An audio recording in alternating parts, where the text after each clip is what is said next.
नमस्ते, Radhe Radhe, hello everyone, welcome to our channel Bioverse the universe of biology. तो जैसा कि आप सबको पता है कि मैं आपको बीएससी 6th सेमेस्टर का बॉटनी का पेपर फर्स्ट पढ़ा रही हूँ। पेपर का नाम है आपके cytogenetics, plant breeding and nano technology. अगर हम बात करें इस पेपर की, तो इस पेपर में हमने ऑलरेडी आपका यूनिट फर्स्ट पूरी तरीके से, दैट मीन्स उसमें कोई भी एक पॉइंट नहीं है जो मैंने पढ़ाया नहीं है, हर एक टॉपिक मैंने कवर कर दिया है। अब हमने स्टार्ट किया था जेनेटिक्स, जो आपका सेकेंड यूनिट है, और बायोस्टैट की मैं बात करूं जो आपके 6th या I think 5th 6th unit में है, उसे मैंने अटैच कर दिया है। इसके पहले सेमेस्टर में 4th सेमेस्टर में मैंने पढ़ाया था, तो उसे मैंने अटैच कर दिया, उतनी ही चीज़ें आपको पढ़नी है। तो आज हम पढ़ेंगे जेनेटिक्स में मेंडल्स के लॉ के बारे में, ठीक है, उनसे रिलेटेड कुछ चीज़ों के बारे में जानेंगे। और मेंडल्स के जो दो लॉ हैं, मेनली उनके दो ही लॉ हैं, law of independent assortment and law of segregation, उसको, और उनका जो एक हाइपोथेसिस है जिसे कि हम लॉ ऑफ डोमिनेंस के नाम से जानते हैं, उसको, इन सारी चीज़ों के बारे में हम जानेंगे। तो चलिए हम थोड़ा सा जानते हैं ग्रेगर जॉन मेंडल के बारे में, कौन थे, क्या हैं, क्या इन्होंने डिस्कवरी की, कौन कौन सी चीज़ों पर वर्क किया।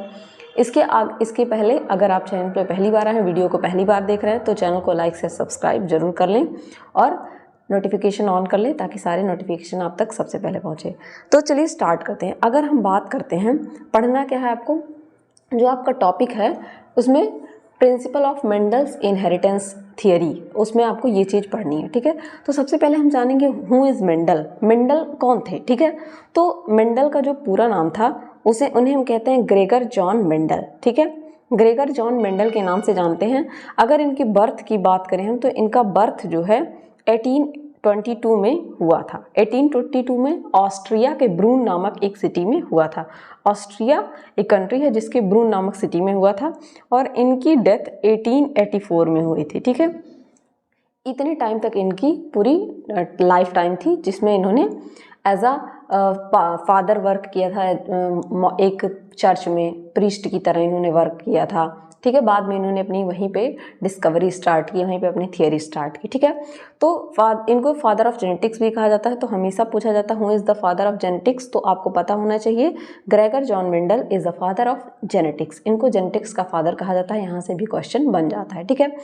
अगर इनके लाइफ के बारे में हम थोड़ा सा बात करते हैं, तो ये जो हैं ऑस्ट्रिया के एक मॉन्क थे, ठीक है।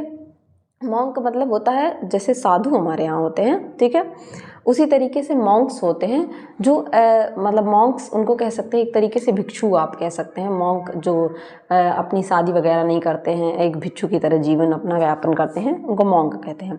अगर इनके बॉर्न की बात की जाए, मतलब कहाँ इनका जन्म हुआ था, तो मैंने पहले ही बताया 1822 में इनका जो बर्थ है वो हुआ था ब्रून नामक एक सिटी में, ऑस्ट्रिया के ब्रून नामक एक सिटी में हुआ था, और एक बहुत पुअर फैमिली से बिलोंग करते थे, ठीक है। अगर इनके स्टडी की बात की जाए, तो इन्होंने इनहेरिटेंस ऑफ ट्रेट का मतलब यहाँ पे मैंने, अब आप ट्रेट वर्ड यहाँ पे आया, तो यहाँ पे आपको पता होना चाहिए कि ट्रेट को और क्या कहते हैं, फिनोटाइप भी कहते हैं। फिनोटाइप, ये बात मैंने आपको जब पूरा एक डिटेल बता रही थी मैं कि क्या क्या चीज़ें होती हैं, phenotype, genotype, heredity, dominant, recessive, ये सारे टॉपिक्स मैंने आपको इसके पहले लेक्चर में बताए हैं। तो अगर वो आपको समझ में नहीं आएगा, तो आगे की चीज़ें आपको समझने में बहुत दिक्कत होंगी।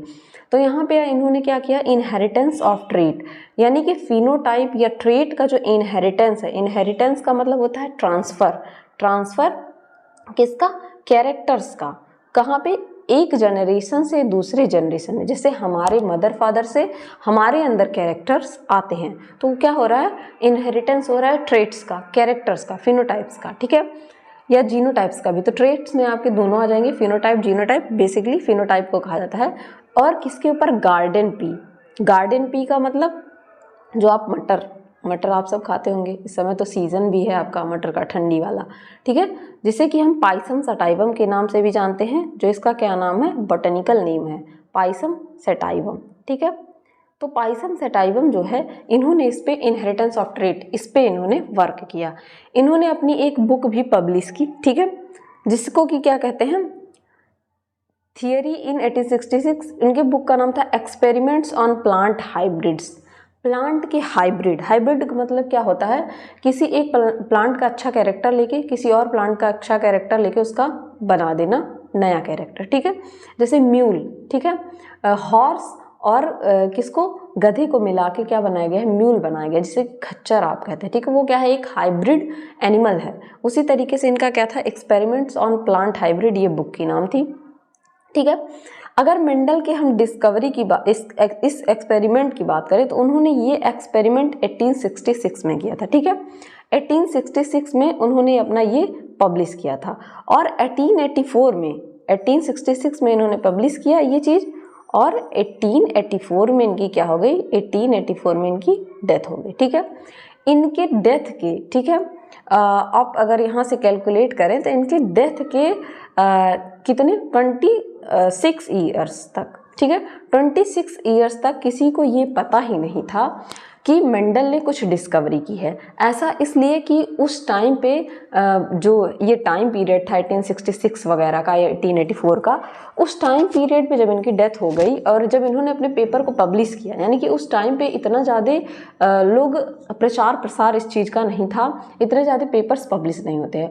और इन्हीं के कंटेम्परेरी आप कह सकते हैं एक तरीके से समकालीन, उन्हीं के टाइम पे जो हमारे एक साइंटिस्ट हैं डार्विन जी, डार्विन का नाम आप सबने सुना होगा। इवोल्यूशन में बहुत ज़्यादा उनका रोल, नेचुरल सिलेक्शन और ये सब चीज़ों के बारे में बहुत ज़्यादा उन्होंने बताया है, ओरिजिन ऑफ लाइफ के बारे में बहुत सारी चीज़ें बताई हैं। डार्विन फिंचेस आप पढ़ते हैं, गैलापागोस आइसलैंड पे वो गए थे, ये सारी चीज़ें।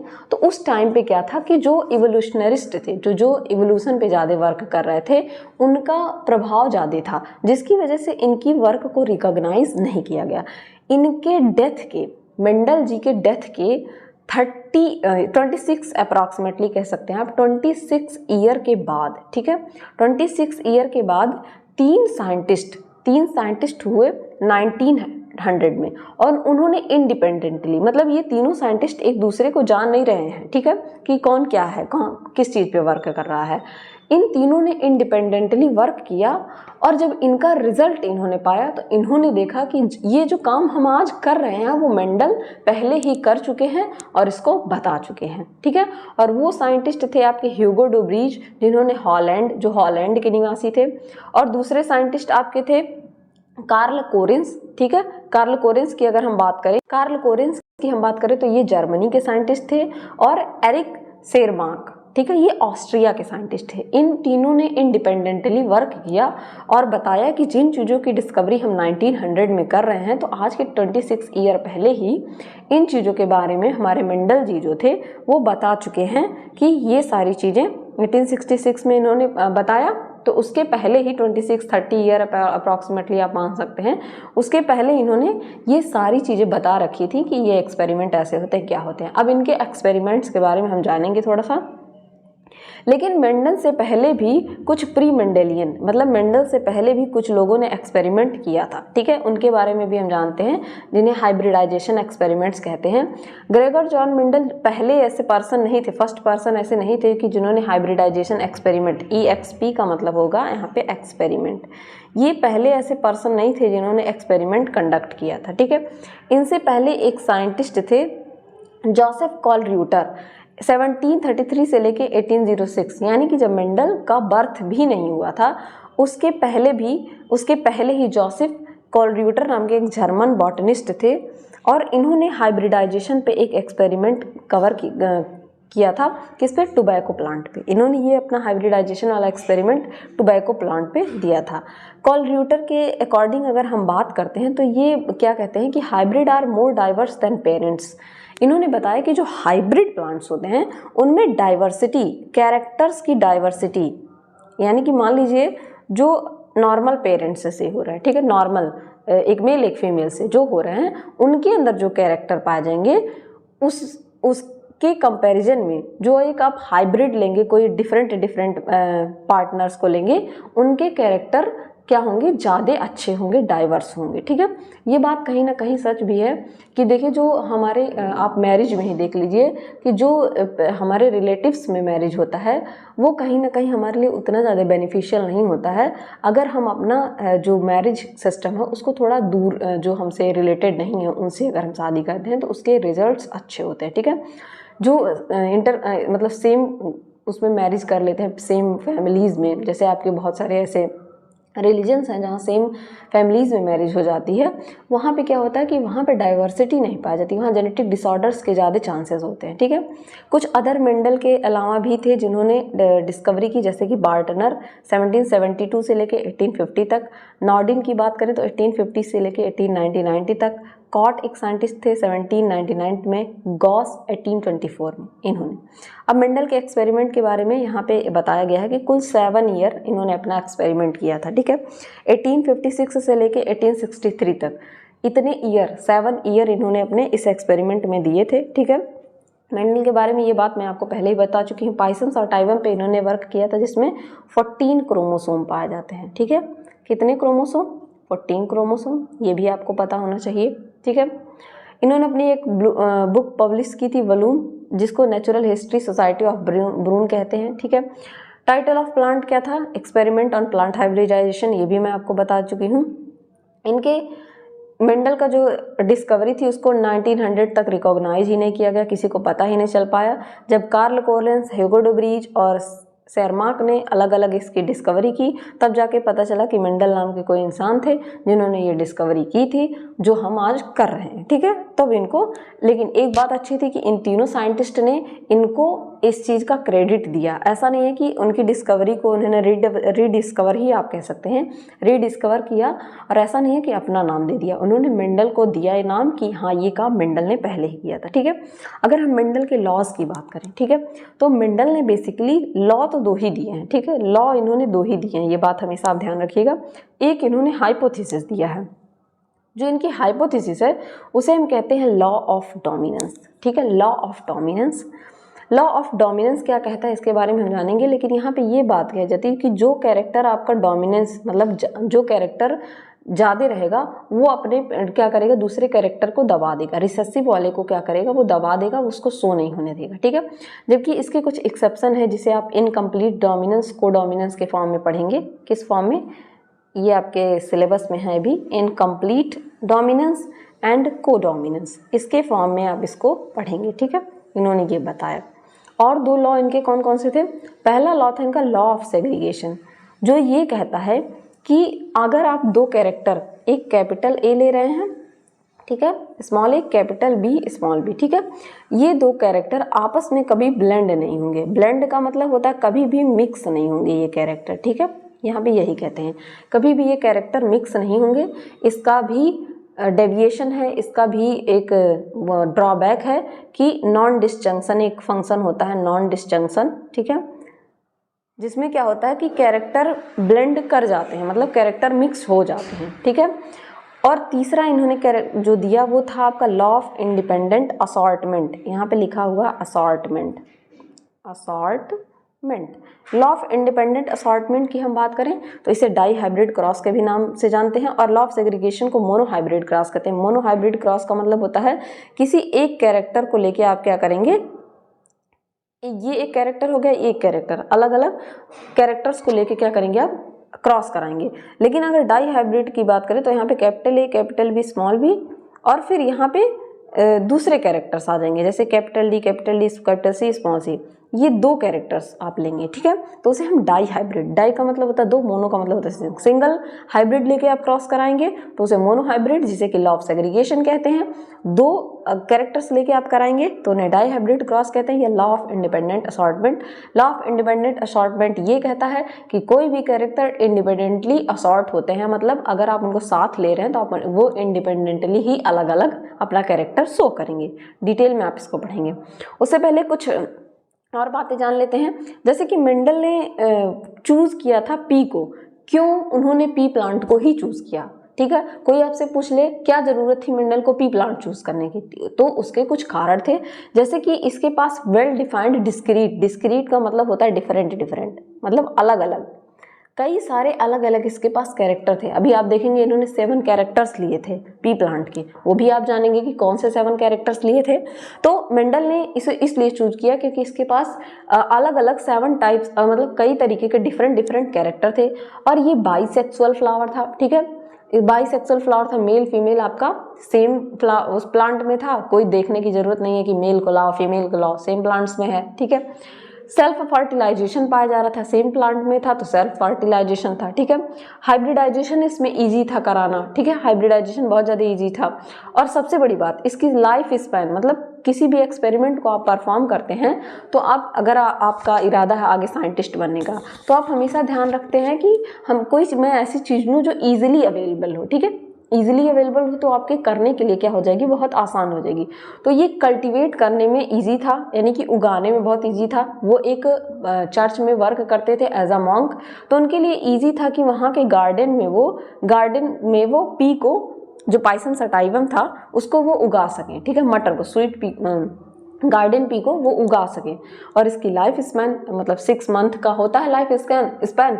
तो इनके लिए इजी था कि कई जनरेशन, मतलब 1 बार 2 बार 3 बार 4 बार, मतलब 7 ईयर्स तक इन्होंने अगर अपना एक्सपेरिमेंट किया तो कई बार उन्होंने क्या किया होगा, उन चीज़ों को ऑब्जर्व किया होगा कि ये जो मैं चीज़ें कर रहा हूँ ये कैसे वर्क कर रही हैं, ठीक है।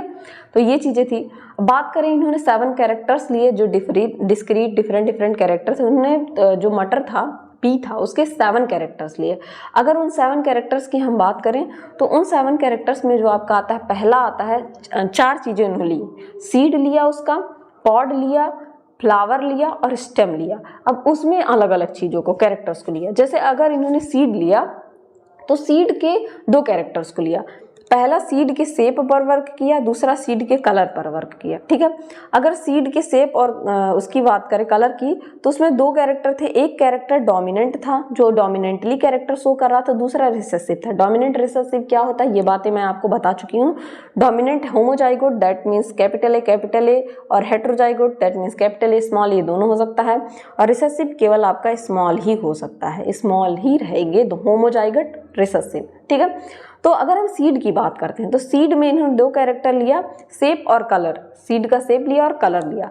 शेप की अगर बात करें तो राउंडेड और रिंकल्ड था। जो डोमिनेंट कैरेक्टर था वो राउंडेड था और रिसेसिव कैरेक्टर जो था रिंकल्ड था। कलर की बात करें तो येलो और ग्रीन कलर लिया, ठीक है।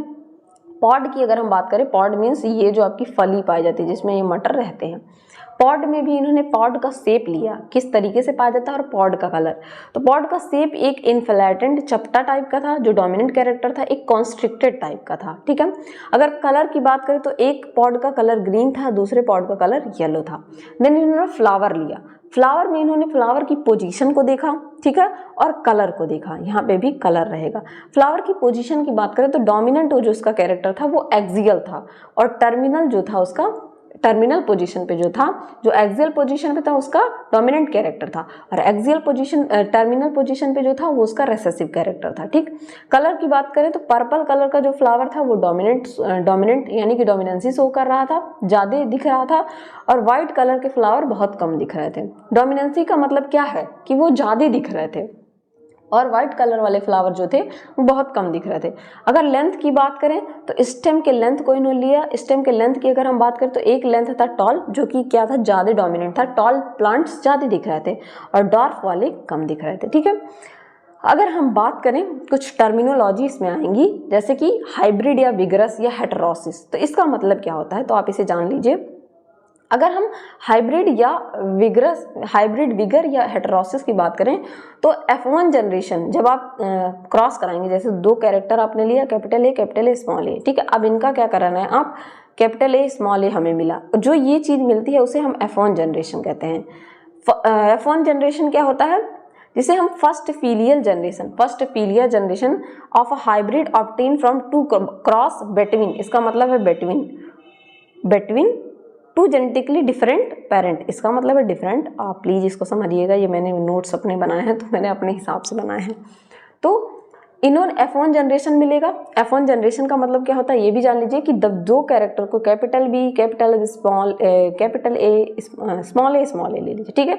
इसका कैपिटल B, इसका स्मॉल ए, ये जो चीज़ मिल रही है, 2 को आपने डिफरेंट चीज़ों को क्रॉस कराया, तो जो पहला जनरेशन मिल रहा, पहला रिजल्ट मिल रहा, उसे हम फीलिया कह रहे हैं। फीलिया, ठीक है, साइंटिफिक वर्ड है फीलिया, ग्रीक वर्ड फीलिया, जिसे फर्स्ट फीलिया या फर्स्ट जनरेशन कर रहे हैं, वो क्या होता है, वही क्या होता है, F1 होता है। और अगर कोई प्लांट हाइब्रिड विगर है या हेटेरोसिस है तो उसमें क्या होगा, ये जो F1 जनरेशन होगा ये बहुत ज़्यादा पावरफुल होगा। तो उस टाइम हम उसे क्या कहेंगे, हाइब्रिड वीगर या हेटेरोसिस। हाइब्रिड ब्रेकडाउन एक टर्म होता है, इसका मतलब होता है जब F1 जनरेशन फर्टाइल हो, ठीक है, एक दो चीजों का आपने क्रॉस कराया, मान लीजिए हॉर्स और गधे का आपने क्रॉस कराया, म्यूल मिला, ठीक है, तो म्यूल क्या रहे, म्यूल फर्टाइल रहे, मतलब म्यूल सेक्सुअली एक्टिव रहे, उसमें रिप्रोडक्शन हो, लेकिन म्यूल से जो आगे बच्चे होंगे उन जनरेशन वो स्टेराइल हो जाए। स्टेराइल इन द सेंस मतलब वो सेक्सुअली रिप्रोडक्टिवली एक्टिव ना हो, उनमें रिप्रोडक्शन ना हो, ठीक है।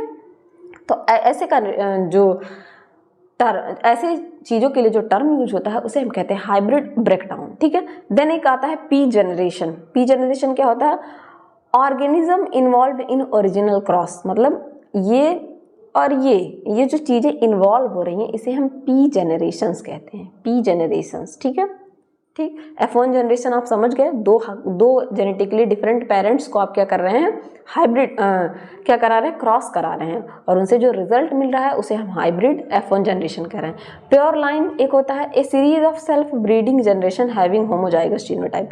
एक सीरीज है जिसमें केवल सेल्फ ब्रीडिंग हो रही है, मतलब अपने में ही ब्रीडिंग कर रहे हैं वो, उसे हम होमोजाइगस जीनोटाइप उनमें होता है। इस तरीके को क्या कहते हैं, प्योर लाइन। मीन्स वो कहीं डिफरेंट जगहों पे नहीं जा रहा, मतलब अपने ही घर में चाचा की लड़की से, चाची की लड़की से शादी ऐसे होते जा रहा है, अपने ही क्या कहते हैं, अपने ही उसमें फंसे हुए हैं और कहीं नहीं जा रहे हैं। तो इस तरीके की लाइन को क्या कहते हैं, प्योर लाइन कहते हैं, ठीक है। ये चीज़ें थी। देन एक वर्ड आता है फिनोकॉपी। अगर फिनोकॉपी की हम बात करें तो non hereditary phenotypic modification caused by special environment condition. एक नॉन हेरिडेटरी फिनोटिपिक मॉडिफिकेशन होता है जो कि स्पेशल एनवायरमेंटल कंडीशन की वजह से होता है, जिसे हम फिनोकॉपी कहते हैं। अगर हम थोड़ा सा एक बात और जान लें, मियोसिस के बेसिस पे सेल साइकिल मैंने आपको पढ़ाया था, तो वहाँ पे मैंने बताया था सेल साइकिल में मियोसिस होता है, मियोसिस में मियोसिस फर्स्ट मियोसिस सेकेंड होता है। तो कुछ चीज़ें होती हैं जो आपके मियोसिस फर्स्ट के एनाफेज में होती हैं, उनको हम जान लेते हैं। जैसे मोनोहाइब्रिड क्रॉस, डाईहाइब्रिड क्रॉस और ट्राईहाइब्रिड, 3 क्रॉसेस होता है, ठीक है। बेसिकली हम लोग मोनो और डाईहाइब्रिड ही पढ़ते हैं, ट्राईहाइब्रिड नहीं पढ़ते हैं। प्रिंसिपल कुछ हैं, जैसे लॉ ऑफ सेग्रीगेशन का जो फर्स्ट लॉ का प्रिंसिपल है उसमें कुछ ऑब्जर्वेशन देखा गया। जैसे कुछ इंडिविजुअल होते हैं जिनके पास 2 एलील पाए जाते हैं, अलील, ठीक है।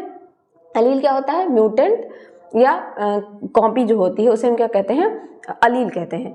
जो 2 एलील इनकोडिंग ट्रेट, जो ट्रेट को इनकोड करते हैं, वो कंडीशन कब होती है, मियोसिस के पहले होती है, ठीक है। जो अलील्स होते हैं, जब आपका गैमीट का फॉर्मेशन, मतलब कोई सेल था उसके बाद ये गैमीट का फॉर्मेशन हो गया, तो यहाँ पे एलील क्या होते हैं, अलग अलग हो जाते हैं, ठीक है, सेपरेट हो जाते हैं। ये कंडीशन कब होती है, एनाफेज। सेल साइकिल आप याद करिए, सेल साइकिल में मैंने बताया था कि जब सेल क्या होते हैं इस तरीके से डिवाइडेशन उनमें होता है, तो मेटाफेज में क्या होता है कि क्रोमोसोम इक्वेटोरियल प्लेट पे आ जाते हैं, और एनाफेज में इनमें क्या होता है, इस तरीके से सेपरेशन हो जाता है, अलग हो जाते हैं, ठीक है। और एलील, यहाँ से क्वेश्चन बनता है कभी कभी, एलील जो सेपरेट होते हैं इक्वल प्रोपोर्शन में, मतलब जितना एक सेल में जाएगा उतना दूसरे सेल में जाएगा, ये भी आपके एनाफेज में होता है। दूसरा लॉ जो इंडिपेंडेंट असॉर्टमेंट का है, वो भी क्या होता है, इसमें एलील क्या होता है, डिफरेंट लोकाई पे पाए जाते हैं, लेकिन सेपरेशन उनका क्या होता है, इंडिपेंडेंट होता है, मतलब एक अलग सेपरेट होगा, दूसरा अलग सेपरेट होगा। इसको आप तब समझेंगे जब मैं इसको डायग्राम से समझाऊंगी, ठीक है। ये भी एनाफेज फर्स्ट में होता है। अब ये जो बेसिक चीज़ें थी ये मैंने आपको बता दी। कल के लेक्चर में हम law of dominance, law of segregation and independent assortment के बारे में पढ़ेंगे। आज के लेक्चर में बस इतना ही। आप इन चीज़ों को 1-2 बार रिवाइज कर लीजिएगा, तभी आपको आगे चीज़ें समझ में आएंगी, नहीं तो आप भूल जाएंगे, क्योंकि ये थोड़ा जेनेटिक्स की कुछ जो टर्मिनोलॉजी होते हैं वो हार्ड होते हैं, तो प्लीज़ इसे पढ़ लीजिएगा। तब तक के लिए पढ़ते रहिए, बढ़ते रहिए। Thank you everyone.